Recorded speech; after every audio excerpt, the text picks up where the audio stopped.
मैं डॉक्टर रेशी सिंह, सहायक प्राध्यापक समाजशास्त्र, शासकीय माता शबरी नवीन कन्या महाविद्यालय बिलासपुर।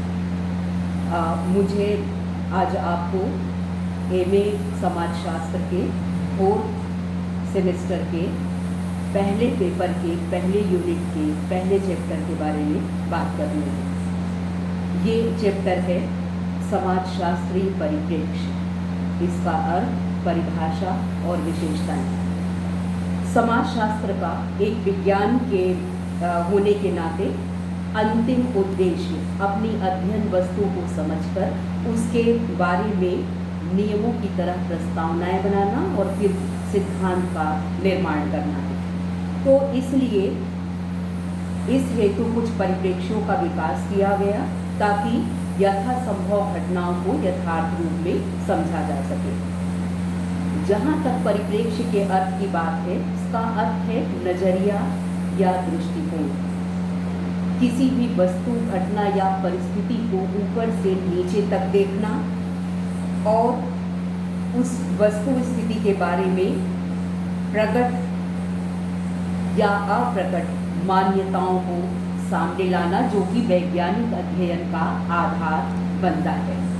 हर सामाजिक विज्ञान का अपना अलग अलग दृष्टिकोण या नजरिया होता है किसी भी वस्तु, परिस्थिति या घटना को समझने के लिए। उदाहरण के लिए एक क्रिकेट या फुटबॉल के मैच को अलग अलग सामाजिक विज्ञानी अलग अलग नजरिए से देखेगा या व्याख्या करेगा। जैसे एक अर्थशास्त्री उसको प्लेयर्स के जो वस्त्र हैं उसको बनाने में कितना पैसा लगा, उसका वितरण किस तरह से हुआ, लाभ हानि का जोड़ या घटाव करेगा। उसी प्रकार से एक इतिहासकार ये देखेगा कि उस खेल का प्रारंभ किस सन में हुआ, समय के साथ साथ उसमें क्या बदलाव आए, किस सन में कौन सा मैच महत्वपूर्ण रहा। इसी प्रकार से एक मनोवैज्ञानिक, एक भूगोलवेत्ता अपना अलग अलग नजरिया रखेगा। एक समाजशास्त्री ये देखेगा कि उस फुटबॉल या क्रिकेट के खेल में कौन खिलाड़ी किस परिस्थिति पर है, उसके अनुरूप वह किस भूमिका का निर्वहन किस प्रकार से कर रहा है, उनमें आपस में सामाजिक अंतरक्रिया, सामाजिक संबंध कैसे हैं, उनमें सहयोग, प्रतिस्पर्धा या संघर्ष किस प्रकार से पाया जाता है।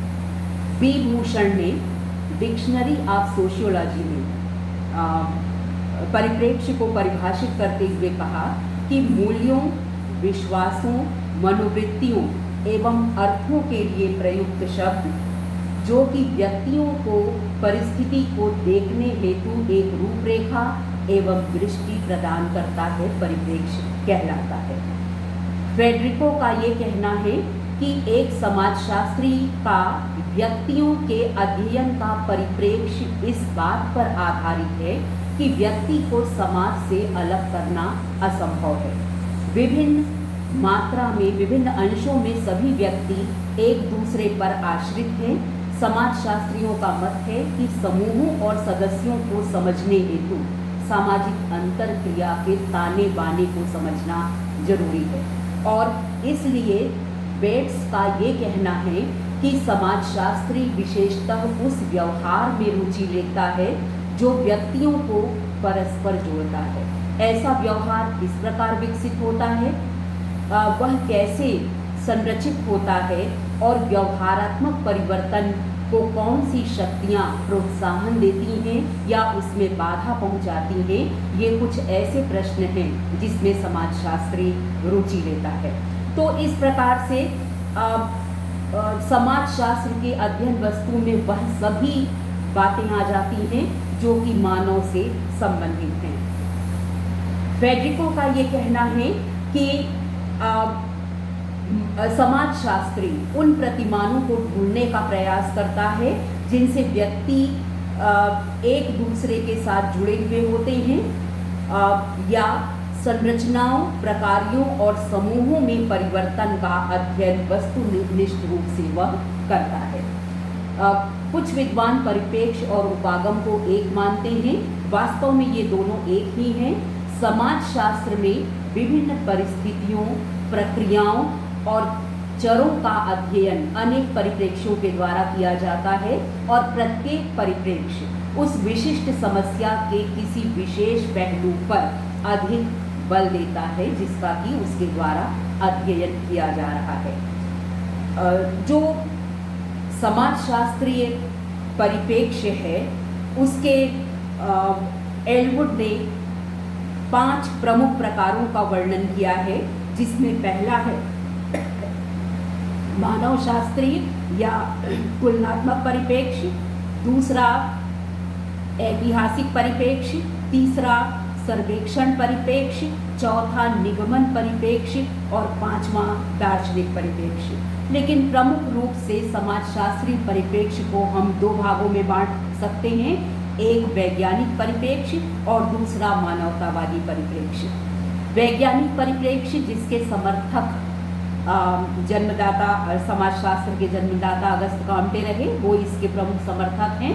इसके अलावा इमाइल डुर्खीम, मैक्स वेबर और कार्ल पार्सन्स ने वैज्ञानिक परिप्रेक्ष्य का समर्थन किया और इन्होंने व्यक्ति की तुलना में समाज को ज़्यादा महत्व दिया और वस्तुनिष्ठ अध्ययन पर जोर दिया। दूसरी ओर मानवतावादी परिप्रेक्ष्य जिसके प्रमुख समर्थक हैं G.H. Mead, Herbert Blumer, Erving Goffman, Garfinkel, इन्होंने समाज की तुलना में व्यक्ति को अपने अध्ययन के केंद्र में रखा और व्यक्तिनिष्ठ अध्ययन पर जोर दिया। समाज की तुलना में व्यक्ति पर इन्होंने ज़्यादा जोर दिया। इसके बाद हम आते हैं समाजशास्त्री परिप्रेक्ष्य की विशेषताओं पर। इसकी पहली विशेषता है समन्वयात्मक प्रकृति।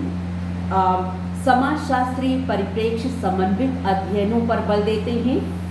ये इस बात पर बल देते हैं कि समाज का निर्माण करने वाली विभिन्न इकाइयाँ एक दूसरे पर आश्रित हैं, एक दूसरे से संबंधित हैं और किसी एक भाग में अगर परिवर्तन होता है तो दूसरा भाग भी बदलता है।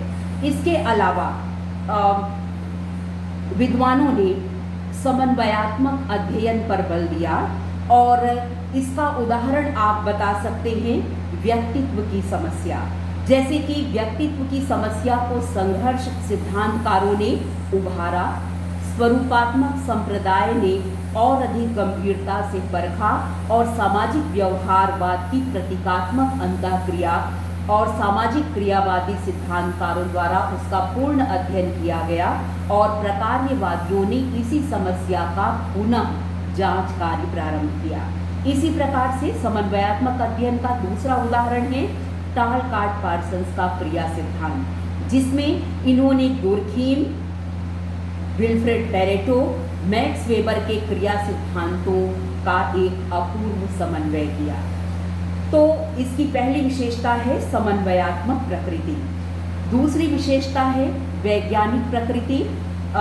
समाजशास्त्री परिप्रेक्ष्य वैज्ञानिक अध्ययनों पर बल देता है।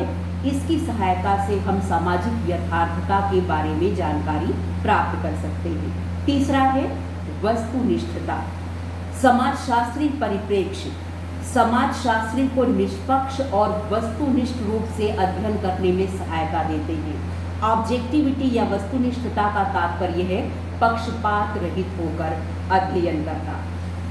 किसी भी विषय में वस्तुनिष्ठ अध्ययनों का पाया जाना उस विषय के विकास के लिए अनिवार्य है। चौथी विशेषता है व्यापकता एवं खुलापन। समाजशास्त्री परिप्रेक्ष्यों की एक अन्य विशेषता व्यापकता और खुलापन है और समाजशास्त्री परिप्रेक्ष्य समन्वित होने के साथ साथ अत्यंत व्यापक होते हैं। ये सभी सामाजिक विज्ञानों को अपने आवश्यकता के अनुसार उसके दृष्टिकोणों को, उसके परिप्रेक्ष्यों को काम में लाते हुए अपना अध्ययन कार्य करते हैं और ये खुले हुए भी होते हैं क्योंकि इनके द्वारा जीवन के सभी पक्षों का समग्र रूप से अध्ययन किया जाता है, चाहे वो सामाजिक हो, मनोवैज्ञानिक हो, राजनैतिक हो, भौगोलिक हो, अर्थशास्त्रीय हो, सभी प्रकार के पक्षों का इसमें अध्ययन किया जाता है। पांचवी विशेषता है विश्लेषणात्मक प्रकृति। अब समाजशास्त्री परिप्रेक्ष्य हमें सामाजिक परिस्थितियों, घटनाओं और प्रक्रियाओं को समझने में ही सहायता प्रदान नहीं करते, बल्कि उसके विश्लेषण में भी सहायता प्रदान करते हैं और बिना विश्लेषण के किसी भी विषय में सिद्धांतों का निर्माण नहीं किया जा सकता।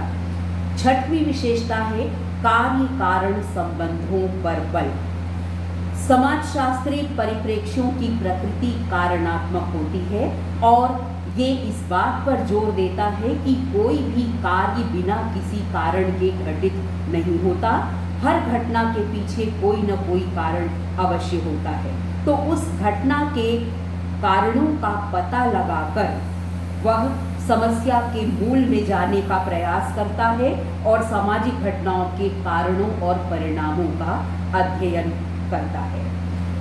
समाजशास्त्री परिप्रेक्ष्य समाजशास्त्र को अन्य सामाजिक विज्ञानों से एक ओर तो अलग करते हैं, वहीं दूसरी ओर समाजशास्त्र के इन परिप्रेक्ष्यों को राजनीति शास्त्र, मानव शास्त्र, मनोविज्ञान, इतिहास में अपनाए जाने के कारण विभिन्न सामाजिक विज्ञानों में अंतःशास्त्रीय परिप्रेक्ष्य इंटरडिसिप्लिनरी अप्रोच का भी विकास हुआ है और विभिन्न सामाजिक विज्ञान परस्पर नजदीक आए हैं।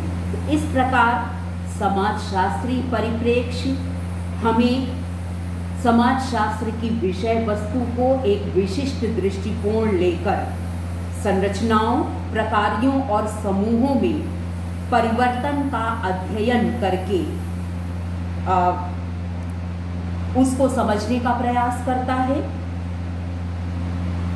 और अपने परिप्रेक्ष्य में प्रमुख रूप से ये दो परिप्रेक्ष्यों को शामिल करता है, वैज्ञानिक परिप्रेक्ष्य और मानववादी परिप्रेक्ष्य। धन्यवाद।